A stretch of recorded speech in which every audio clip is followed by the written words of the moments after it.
Let's work on the cute potion bottles. We'll start with the labels for Pumpkins and Potions Quilt.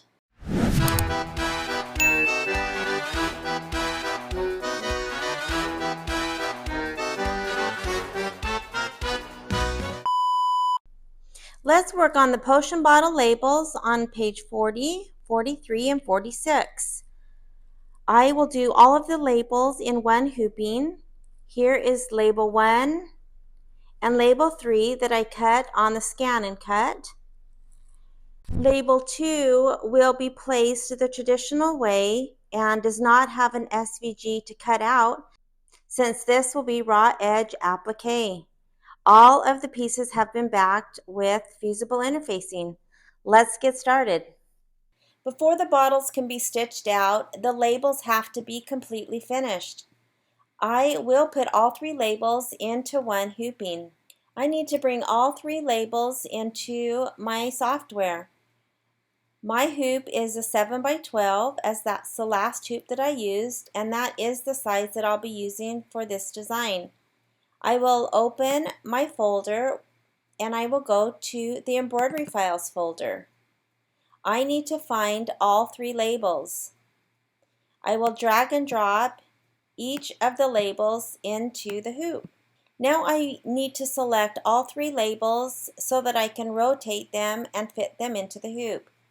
I can come to the right hand side, select the first design, hold the shift key down and select the last. That will select all 3. I can drag a selection box over all 3, or on my Mac I can command A to select all of the designs. I will come up to the rotate and rotate left. Now I will move these blocks apart, leaving as much space between each block as possible. And while it doesn't matter where I move the blocks on the hoop, the machine will stitch out according to how the blocks were brought in. So I am going to select the first block and I will move it to the top of the hoop. I'm going to leave the second block in the middle, and then the third block I will move to the very bottom. I will adjust the middle design to be centered between the 2. And while again it doesn't really matter where I moved these, now the machine will stitch the first block, then the middle block, and then the last block. Although I added all 3 of the label blocks on the same hooping, I am going to stitch one block at a time. I will save this file by going to File, Save Stitch File As. I will name my block, and I will save it into my Combined Files folder so I can add it to my USB and take it to my machine. For the potion bottle labels, I have wash away stabilizer in my 7x12 hoop, and this is the balance of the strip that I have just hanging off the end. Let's load these labels. I will go to embroidery and to my USB. And remember, I have my USB connected through a pigtail cord on the side of my machine so that I don't have to plug and unplug my USB, so it saves wear and tear on my port. I will go to my Combined Files folder and select the labels that we made in the Embellishment software. I will select Set. Now I need to change my hoop size, so I will go up to Settings, and I will find on my machine it is the 8x12, but I have a 7x12 in my machine. I will select OK. And because my hoop that is actually on my machine is a little bit smaller, I am going to go ahead and select embroidery and then layout and move. I could just do it with my finger and snug this all the way to the left hand side just to make sure that my hoop, since it's smaller than what my machine thinks is in, that I'll be okay. I hope that makes sense. I am going to hit OK. go back to the layout, and then select this plus minus needle, and that gets to where I can skip steps if I need to, and I can see what I'm stitching out.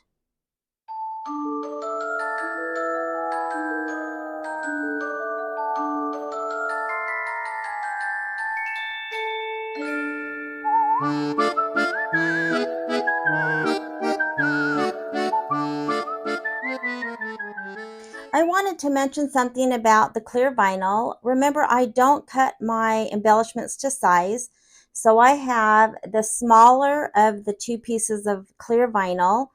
I placed it over this outside line. That was our first placement line, and it doesn't need to go beyond this line, so I am going to trim the excess right even with the outside line. It just stitched this inside line, and that will actually be our trim line. So I just wanted to show how I do the vinyl to best conserve.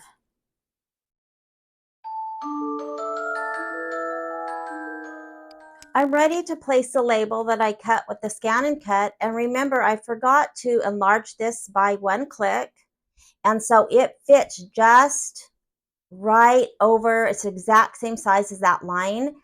And so I am kind of worried about the tack down. I am going to run that stitch, but I am going to tape this in place so that it will hold, and hopefully that tack down will catch a few spots.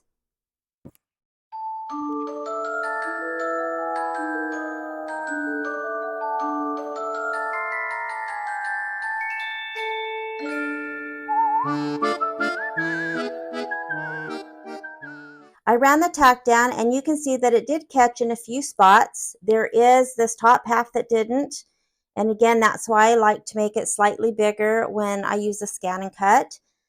But I think it's tacked down just enough that we can do the outlining and not worry.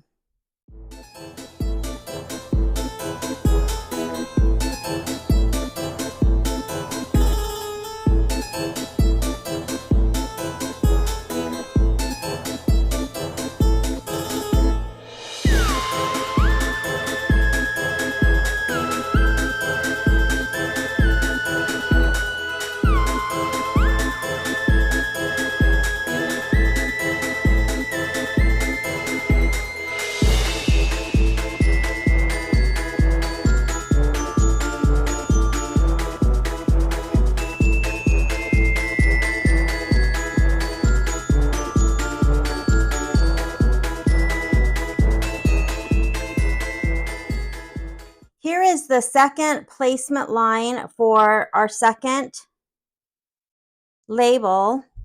This is the bigger piece of vinyl. The piece that I just cut off of this is, I think, the perfect piece that will be used for our last label. So this is the bigger piece. I am going to lay the first two sides, this and this side. I'm going to put the vinyl just right next to it, because remember, it's going to do a placement line on the inside. And then the rest of this vinyl from here down will be used for our owl.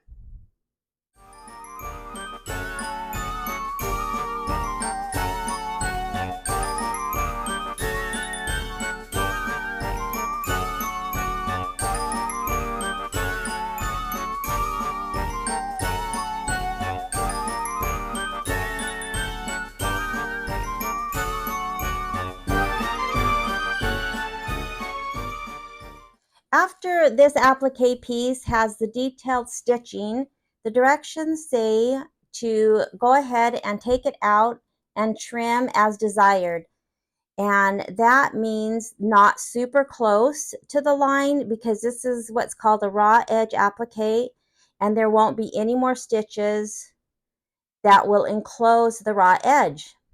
I am going to wait until I have these completely done and out of the hoop to do that. It'll be much easier, I think. The last step for this is just the wording, and so this doesn't necessarily need to be cut at this time. So I'm going to go ahead and wait on that step. Let's finish this label.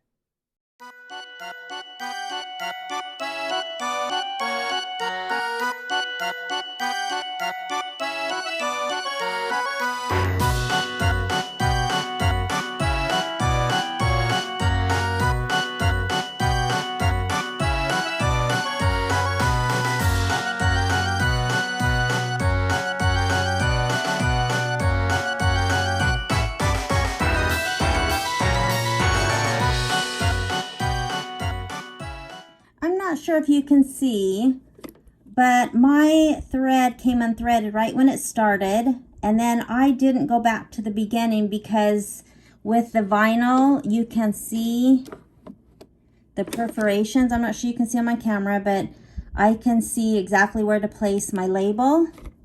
And here's the label that I cut with my ScanNCut. There is a right, this isn't a symmetrical piece, so there, you'll notice that one piece kind of curves in and the other side is straight.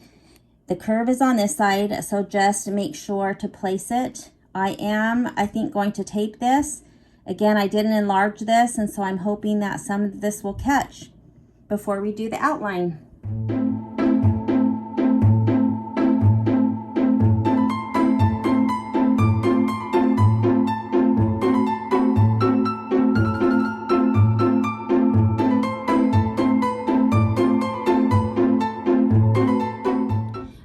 To show this little label similar to when I did the spider's body, and again that was one that I didn't enlarge, so you can see that it's getting ready to do the satin outlining, and you can see that there's a stitch on the inside and on the outside, and that white fabric is in the middle, so it will be completely enclosed in that satin stitch.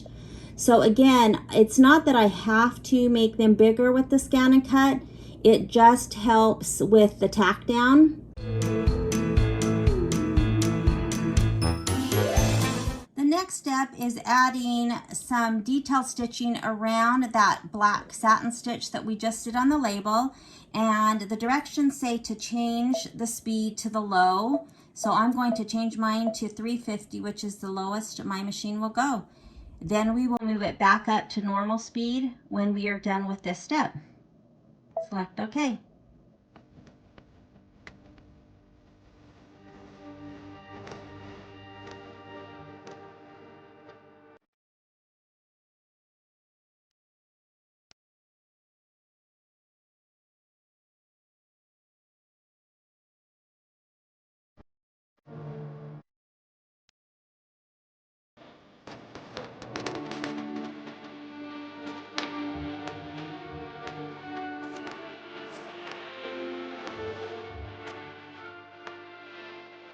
Now I need to finish this label. I need to cut about 1/8 of an inch around the entire design. Again, this is raw edge applique.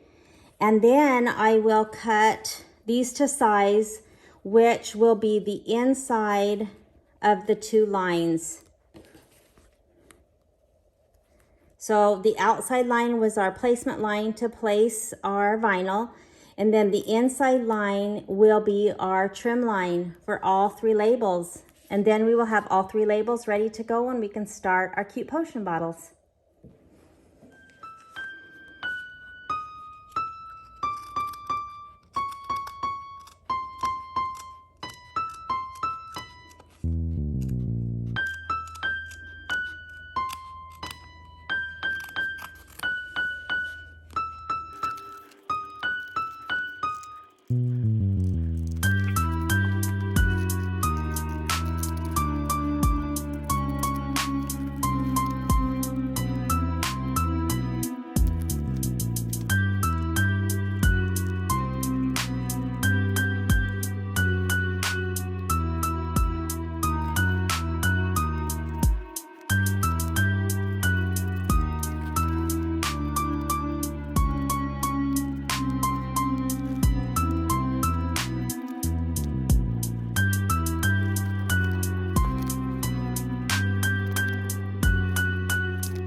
The last thing to do with the labels is to trim any of the little threads on the back. I did that when I cut the stabilizer off, but after you soak the stabilizer and remove it, there may be some little threads.